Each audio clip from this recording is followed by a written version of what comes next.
A couple of years ago, in the dead of winter, I had to go on a business trip to Lansing, Michigan. I had to take a state licensing exam. So after I was done, I had some time to kill. What am I going to do around Michigan's capital until my airplane takes off? So I actually went to the Capitol building to check it out. One interesting thing about that building is it's post-Civil War, and it is really dedicated as a shrine to those people from Michigan that fought in the Civil War. In fact, in the rotunda, the rotunda is filled with flags from Michigan units that had fought in that war. In one of the side museum areas, they had a picture of a flag that caught my attention because in the stripes sewn in were the names of the battles where that unit had participated. The striking thing to me about that was that all of those places happened to be where I live. Related to this, I've recently read an interesting book. The book is The Civil War Battlefield Guide. It's published by the Conservation Fund. This picture, of course, is from Gettysburg, Little Round Top. The book features dozens of accounts of battles in various theaters throughout the war in chronological order. One of the features I like about the presentation was that not only do you get in brief the ebb and flow of a particular battle, but also the greater strategic and tactical issues in play were discussed. The purpose of the book is to highlight, from the publisher's perspective, the need to preserve to a greater extent battlefields throughout the United States. I'm interested in that issue because personally I'm disagreeing with my congressman on his effort to create a hallowed ground preserve along the corridor of the Catoctin Mountains. The interesting thing about this book, which highlighted to me a valid national purpose in battlefield preservation, was written by a William A.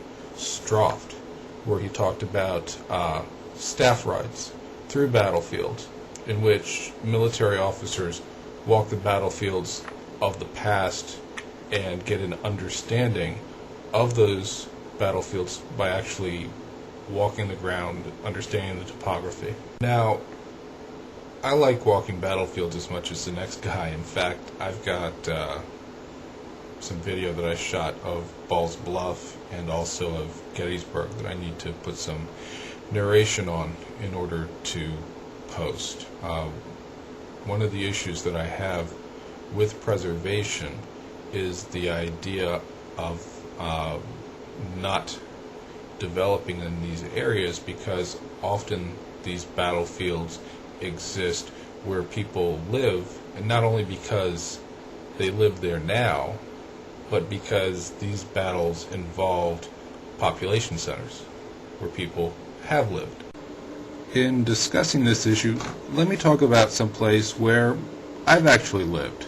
This is a map from the book, so that you can get an idea of some of the illustrations that are included regarding every battle site that imposes the line of battle and various movements upon a modern map that includes identification of where battlefield preserves exist.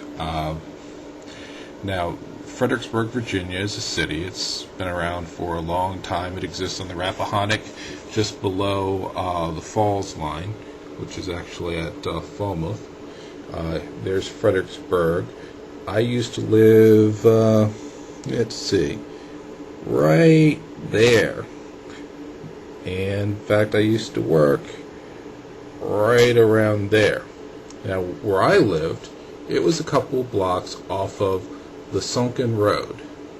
Now, if you're familiar with the Battle of Fredericksburg, you know that the Sunken Road is where most of the Union casualties occurred. In fact, you'll see it here on the map in this advance. Several thousand, probably, let's see, two-thirds of their 12,000 casualties, to say 8,000 men were killed and wounded in this area. This is currently preserved as a park, and there's a national cemetery on the hill right above that area. You can see that the Confederate lines went across a broad swath of territory, a lot of it now preserved here in the South. However, parts of it have been developed. Over here, just off of the map, is an area called Lee's Hill, which is actually a housing development. In terms of the historical nature of this area, even before the Civil War, we can see here Ferry Farms, which of course was the boyhood home of George Washington. In fact, up here near where I used to live is where Mary Washington, his mother, is buried. Now, one of the things about this being an actual city that was involved in a Civil War battlefield that's relevant today is that when Burnside was trying to have pontoon bridges built across the Rappahannock so that he could take Fredericksburg, Confederate snipers occupied buildings in the city along the water line to pick off the workers. In response, Burnside fired 8,000 artillery rounds into the city of Fredericksburg to destroy it. After the Union forces were able to cross the river, there was a delay in their advancement against the Confederate lines because the Union soldiers took time to loot.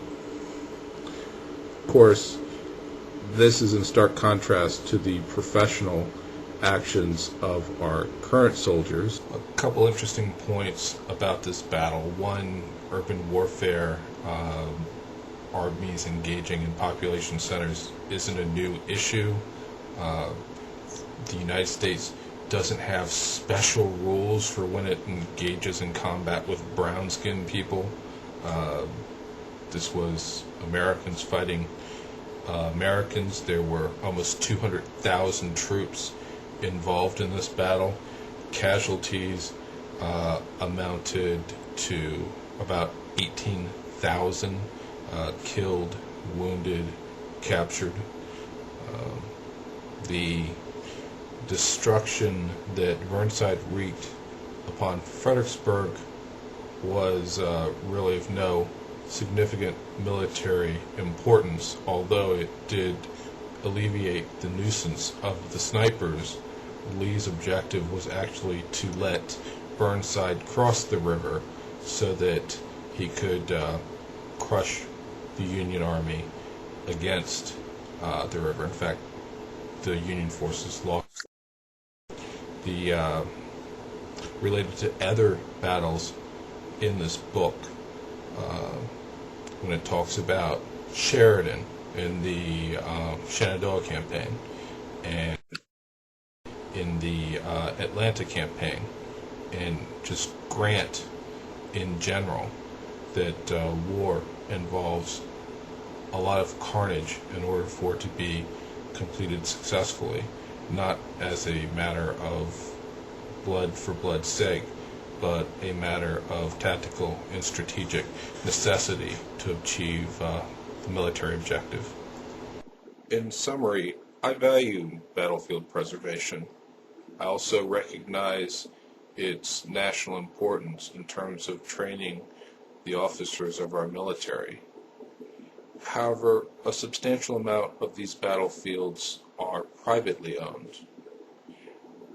This is not only because this ownership existed after the fact, but also because battles happen where people live. It is important in talking about battlefield preservation to remember the property rights of those individuals who own the land because by disrespecting those property rights, you disrespect the principles which those soldiers fought for.